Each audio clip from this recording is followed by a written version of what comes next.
What is worse, getting hit in the head or getting hit in the body?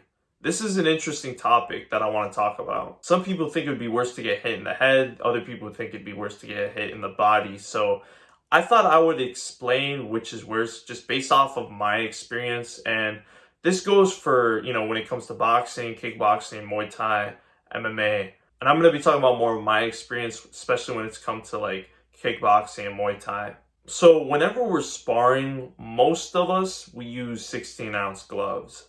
So when it comes to getting hit in the head with 16-ounce gloves, most of what's going to happen is you're going to get dazed. I've been punched pretty hard in the head before, and I've gotten, what do you call that term? Whiplash. Like, I've gotten whiplash pretty badly, but I mean, that's mainly because I had my chin kind of up.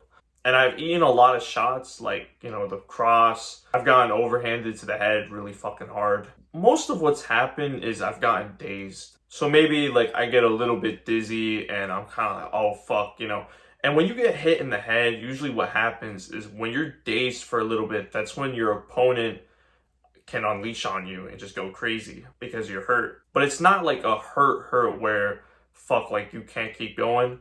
There's only been one time where, like, I've gotten hit in the head to the point where, like, I could not continue. And this was a long time ago. This is probably like half a year ago, where we were actually sparring at a boxing gym, and this amateur boxer, because he got mad I clinched him the wrong way, hit me really hard with a cross hook, and that sort of felt like a knockout sort of thing, where, like, I didn't know where the fuck I was, pretty much. I'm like, what the fuck just happened? But the thing is, you could take a lot of headshots and you could still keep going. Obviously, it's a lot more different when you're sparring someone maybe with 12-ounce gloves or even 10-ounce gloves, because there's less padding, so you have to worry more about getting knocked out. But when it comes to 16-ounce gloves, most of the time, you're not going to get knocked out. You're just going to get dazed. I don't know. Do you know anyone who's gotten knocked out by 16-ounce gloves? Now that I do think about it, there actually was one time when I was sparring where a kid did hit me,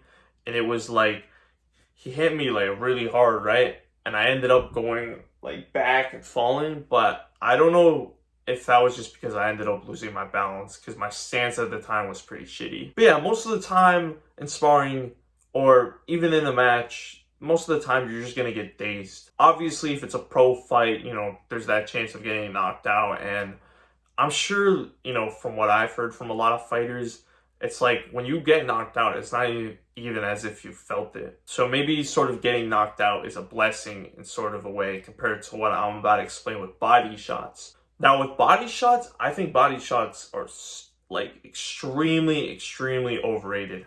When it comes to amateur matches, a lot of people like to headhunt. A lot of beginners like to headhunt, and look for the head instead of really focusing on, honestly, what I think is more important, the body. If you aim your glove right to your opponent's body, so like during sparring, right?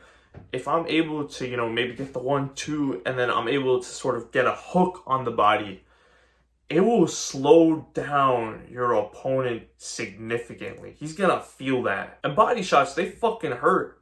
And they stop you completely. And depending on how hard and where it is, like, for example, if you fuck up someone in the liver, it's over.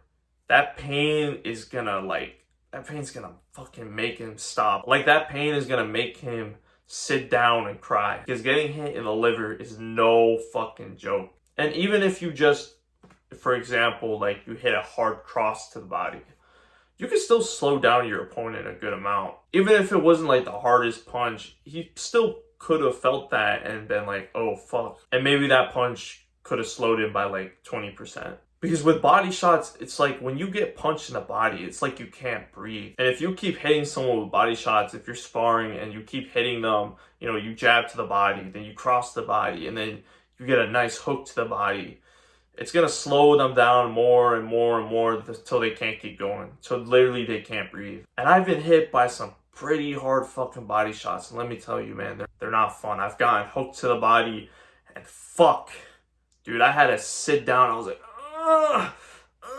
I don't know if it was the liver or not, but I was in pain. There was another instance too. This wasn't like a punch, but more of like a kick, where I got spin kicked in the body, and If you punch someone like sort of in the upper stomach too, if you aim that shit right, bro, it hurts like crazy. Even the other day when we were sparring, I got hooked to the body, and this didn't stop me completely. It didn't hurt like too much. I kind of ate it, but it still slowed me down. I'm like, ugh, like I felt that. Therefore, like from my experience, I think body shots are honestly worse than headshots, because with headshots, you're gonna get dazed, but you can still keep going most of the time. But with body shots, if you keep getting body shot to the body, you're gonna keep slowing down more and more and more, and you're gonna really feel it, and you're not gonna be able to breathe as much. You're gonna start to fucking get tired, and eventually your body's gonna shut down. That's why I think body shots, in my opinion, are so underrated. But yeah, let me know what you guys think in the comments below.